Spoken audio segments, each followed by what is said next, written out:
মানিউজ যাকাত, এই লোকটা যাকাত দিতে অস্বীকার করত, এই জন্য তার এই শাস্তি।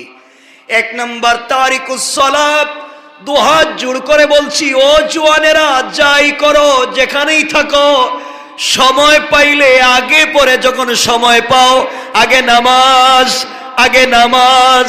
রাসূল ইন্তেকালের আগে যখন অজ্ঞান হয়ে যেতেন, জ্ঞান ফিরলেই বলতেন আসসালাত আসসালাত আসসালাতু আলা ওয়াক্তিহা। এই জন্যে আজকে আমাদের পণ আর প্রতিজ্ঞা হবে, যখনই সুযোগ পাবো নামাজ পড়ব। বলেন ইনশাআল্লাহ।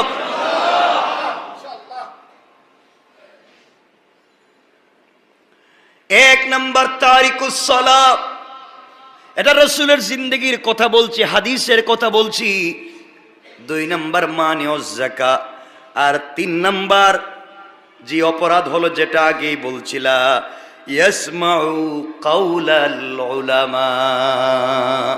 তিন নাম্বার অপরাধ হলো লা ইয়াসমাউ কাউলাল উলামা, সে আলেমদের কোনো কথাকে শুনতো না, মানত না, বিশ্বাস করত না, এই জন্যে তার এই শাস্তি।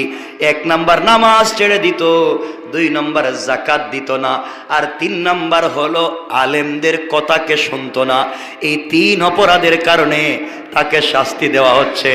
ওই সময় সাপ বলছি, ইয়া রাসূলুল্লাহ, আল্লাহ হুকুম করেছেন আপনি চাইলে জানাজা পড়াতে পারেন, সকল সাহাবায়ে কেরামকে নিয়ে পড়াতে পারেন, কিন্তু আমি তার শরীর থেকে কিয়ামতের আগ পর্যন্ত এক সেকেন্ডের জন্য সরতে পারি না। এই জন্য চলার পথে ভুল হয়ে গেলে আল্লাহর কাছে তওবা করো।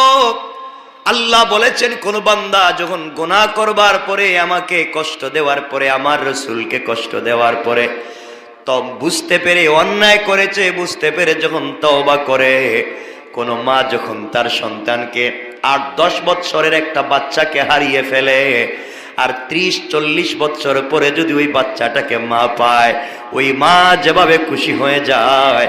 একজন মুসাফির রাস্তায় চলবার পথে, শত শত মাইল দূরে যাবে চলবার পথে, ঘোড়াকে বেঁধে রেখে বিশ্রাম করছিল। ঘোড়া যখন হেরে যায়, ওই মুসাফির যখন তার ঘোড়াটা পায়, আর মা ৩০ বৎসর পরে তার সন্তানকে যদি আবার খুলে পায়, যতটুকুন খুশি হয়ে যায়। আল্লাহ বলছেন আমার বান্দা গুনাহ করবার পরে যখন তওবা করে আমার দিকে ফিরে আসে, আমি আল্লাহ তার চাইতে বেশি খুশি হয়ে